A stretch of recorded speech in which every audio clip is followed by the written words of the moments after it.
नमस्कार, तुम्हा सर्वांचं स्वागत आहे तुमच्या लाडक्या आजीच्या खाऊया चॅनलमध्ये। आज आपण फणसाच्या कुयरीची भाजी कशी करणार आहोत। कोकणातली ही जुनी रेसिपी आहे।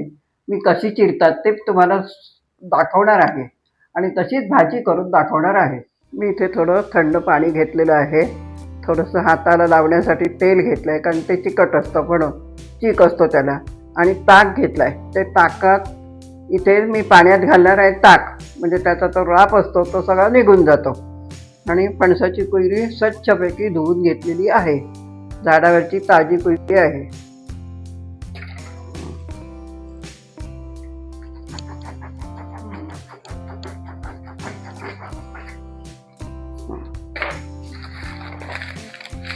असा चीक काढून घेतला, 2 भाग केले आणि मस्तपैकी कुयरी पण छान पांढरी अशी आहे, स्वच्छ। हे असं त्याचं बाहेरचं साल आहे काटेरी, ते काढून टाकायचं आणि नंतर हे असं मध्ये त्याला एक हे असते पारा, ते काढून टाकायचं।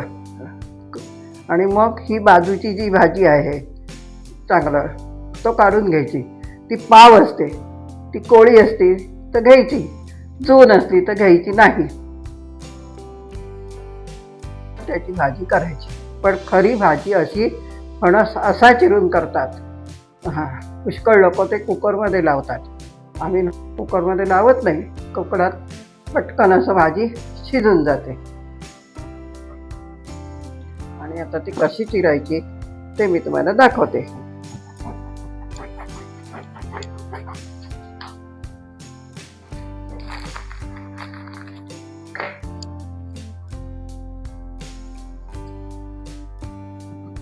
अशी साल सगळी काढून घ्यायची।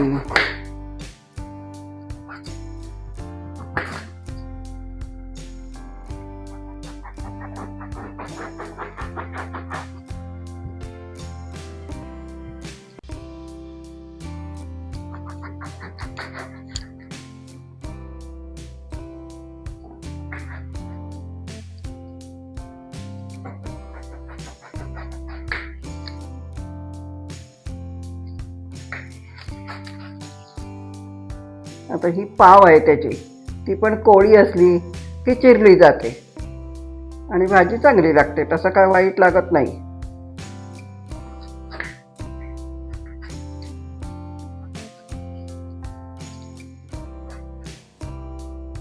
आणि ते मिठा ह्याचं पाणी केलेलं ताकाच्या त्याच्यात ती टाकली म्हणजे ते रापत नाही। आणि बारीक अशी छान चिरून आपण असं छोटाच फणस घ्यायचा असतो, कारण काय मोठा घेतला की त्याच्यात गरे होतात आणि मग त्याची ती पाव पण असते ती जून होते आणि मग ते खूप शोधायला वगैरे लागतं। म्हणून जर कोळी पायरी घेतली कुयरी की ती चांगली लागते आणि भाजी छान होते। म्हणून सालं ती काढून व्यवस्थित करायचं असं। हे बघा, आता पाण्यात टाकल्यामुळे त्याचा राप सगळा निघून जातो आणि हा स्वच्छ चांगला धुवून घेणार। आणि इथे थोडेसे शेंगदाणे आणि काजू, आमच्याकडे गावाला ओले काजू पण घालतात, ओले काजूची जास्त हे लागते। काही लोक पावटा असतो आता, तर पावट्याची पण शेंगांचे दाणे घालतात, म्हणजे ती भाजी छान लागते। आता हे आपण सगळं स्वच्छ धुवून कुकरला लावणार आहोत।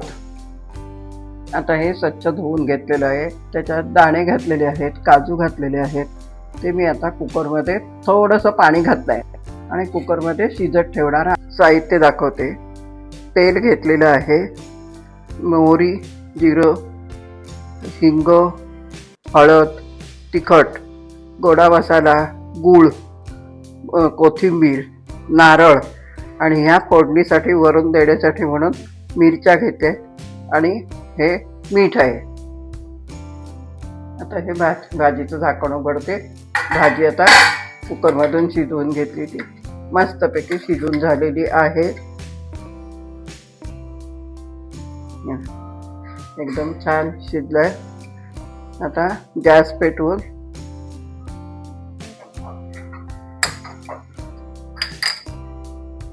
फोडणी करणार। तेल घालते, तेल तापलं की मोहरी, चांगली तडतडली पाहिजे. फोडणी चांगली तडतडायला लागली. गॅस थोडा बारीक करते. हिंग घालते, हळद घालते, 1 चमचा तिखट थोडं जास्ती असं घालते, थोडा गोडा मसाला घालते. आता त्याच्यात भाजी घालते.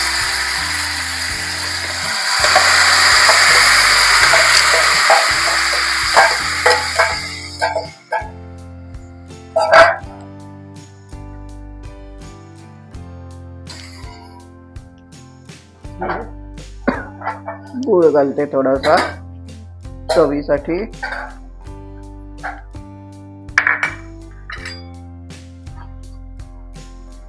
थोडा नारळ,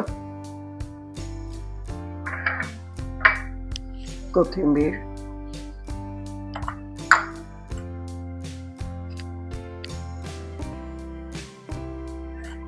त्याच्या चवीप्रमाणे मीठ. तसं सगळी भाजी चांगली ढवळून घेऊया.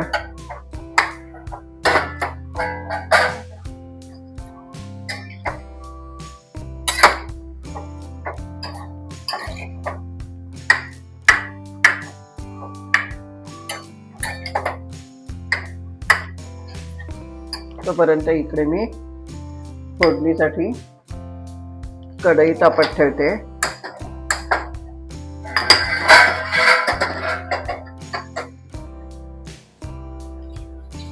परत इकडे त्या कढईत थोडंसं तेलाची फोडणी करणार. वरतून त्याला खमंगपणा येण्यासाठी मोहरी,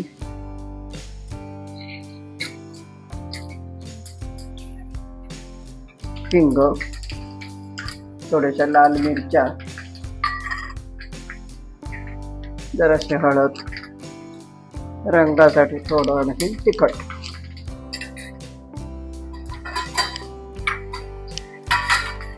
झाकण काढून टाकते.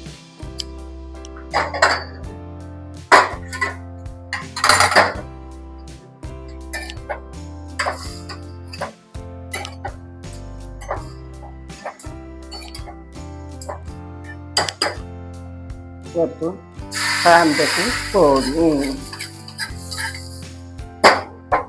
आता आपली भाजी तयार.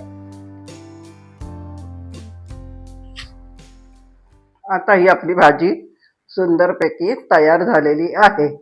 चविष्ट आहे. खाऊन बघा, करून बघा. आणि कोकणात सणावाराला किंवा लग्न कार्य काय असतं तेव्हा भाजी करतात पुष्कळ लोक. आणि चुलीवरती शिजवतो आणि चुलीवरती 15-20 मिनिटात भाजी शिजते. मी आता कुकरमध्ये पण 15 मिनिटं शिजवली. आजीचे असेच नवनवीन रेसिपीज बघण्यासाठी चॅनलला लाईक करा, शेअर करा आणि आपण आपली भाजी करून बघा, म्हणजे तुम्हाला समजेल आजीची भाजी कशी होते ती. सबस्क्राईब करायला विसरू नका आणि बेल आयकन पण नक्की प्रेस करा, म्हणजे आमचे लेटेस्ट व्हिडिओ तुम्हाला लगेच बघायला मिळतील. कुठपर्यंत. Bye bye.